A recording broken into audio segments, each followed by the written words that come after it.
Hello আমার প্রিয় শিক্ষার্থীরা, আজকে আমি তোমাদের সঙ্গে ক্লাস 11 ইতিহাসের ফাইনাল সাজেশন নিয়ে হাজির হয়েছি। কে বলেছে এত পড়তে হয়? শুধু কয়েকটি প্রশ্ন দারুণ করে রেডি করে ফেলো ও ঝটপট সেগুলি খাতায় লিখে ফেলো, তাহলেই ব্যাস হয়ে যাবে। আর দেরি না করে সেই প্রশ্নগুলি তোমাদের সামনে তুলে ধরছি, চটপট দেখে নাও। এই কয়েকটি প্রশ্ন পড়ো এবং আনন্দ সঙ্গে পরীক্ষা দাও। আমি এখানে অধ্যায়ভিত্তিক তোমাদের প্রশ্নগুলি বলেছি। প্রথম এবং অষ্টম অধ্যায় তোমাদের পরীক্ষায় বড় প্রশ্ন আসবে না।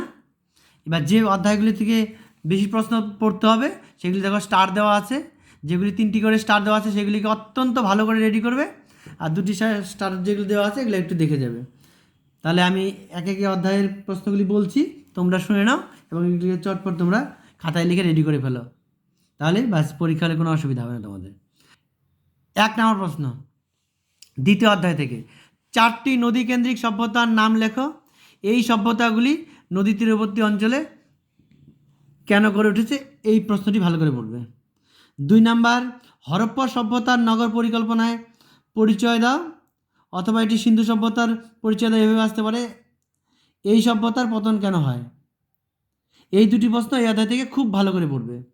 3 নম্বর, নব্য প্রস্তর যুগে মানুষের জীবনযাত্রার পরিচয় দাও, এটি একটু দেখে যাবে। আর এই প্রশ্নটির সঙ্গে যেহেতু অনেক কবিশতে আসেনি, এই প্রশ্নটি একটু দেখবে, মিশরকে নীল নদের দান বলা হয় কেন। প্রথমত থেকে 2টি প্রশ্ন খুব ভালো করে রেডি করবে, 1 আর 2। 3 নাম্বারটা একটু দেখে যাবে, আর 4 নাম্বারটা যেহেতু অনেক কবিশতে আসেনি এই জন্য একটু ওটাকে একটু চোখ বুলিয়ে যাবে।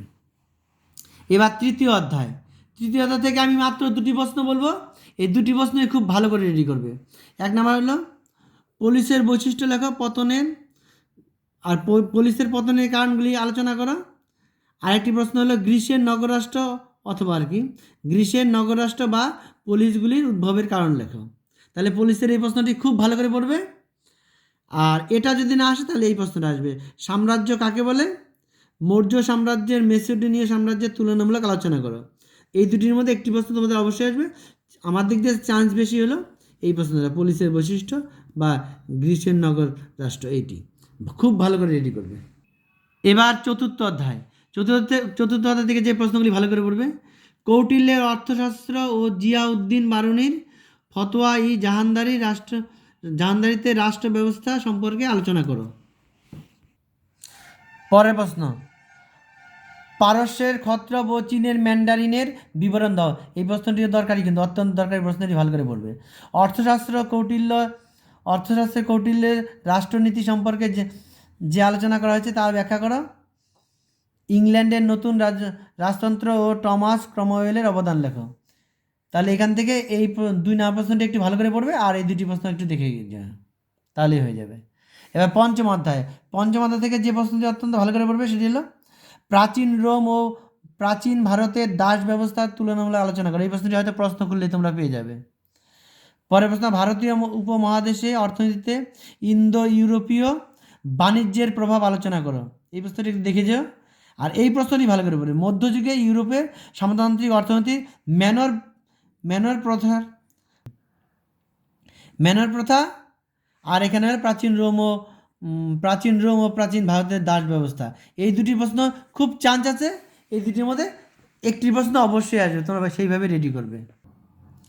পরের প্রশ্ন, ষষ্ঠ অধ্যায়, এখান থেকে বর্ণ ব্যবস্থার বৈশিষ্ট্য কী, বর্ণ ও জাতির ধারণার পার্থক্য লেখো। এই প্রশ্নটা কিন্তু খুব ভালো করে পড়বে, খুব ভালো করে, এটি হয়তো প্রশ্ন করলে এই প্রশ্নটি পাবে। ভারতের ইতিহাসে সুলতান রাজিয়া ও নূরজাহানের অবদান, এই প্রশ্নটি অত্যন্ত দরকারি, এটিও ভালো করে করবে। তাহলে 1 আর 2 নম্বর প্রশ্নটি কিন্তু খুব ভালো করে করবে। প্রাচীন মিশরে নেফারতিতি ও ক্লিওপেটার কার্যাবলী আলোচনা করা, রানী দুর্গাবতীর কার্যাবলী আলোচনা করা। এই প্রশ্নটি একটু দেখে দিও।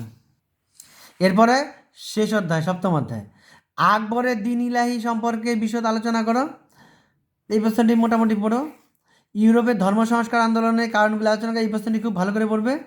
খ্রিস্টপূর্ব 6ষ্ঠ শতকে উত্তর ভারতের নব্য ধর্মীয় আন্দোলনের উত্থান প্রেক্ষাপট আলোচনা করো, অথবা খ্রিস্টপূর্ব 6ষ্ঠ শতকে ভারতে নতুন ধরনের ধর্মীয় আন্দোলনগুলি উত্থাপনের পটভূমি লেখো। এখান থেকে 3 নম্বর প্রশ্নটি সবচেয়ে ভালো করে পড়বে, তারপরে 2 নম্বর, তারপরে 1 নম্বর। এখান থেকে কিন্তু একটি প্রশ্ন আসবে। আমি কিন্তু মাত্র কয়েকটি প্রশ্ন তোমাদেরকে বললাম, যে কটি প্রশ্ন বললাম যে স্টার দেওয়া আছে সেই স্টার হিসেবে তোমরা কিন্তু পড়বে। প্রশ্ন করলে এই ধরনের প্রশ্নগুলি তোমরা পাবে। এরপর আমি বাংলা এডুকেশন দিয়ে দেবো, তোমরা চ্যানেল থেকে দেখে নিও। চ্যানেলে নতুন হলে চ্যানেলকে সাবস্ক্রাইব করে পাশে থেকো পরবর্তী নতুন ভিডিওগুলি সবার আগে পাওয়ার জন্য। ধন্যবাদ।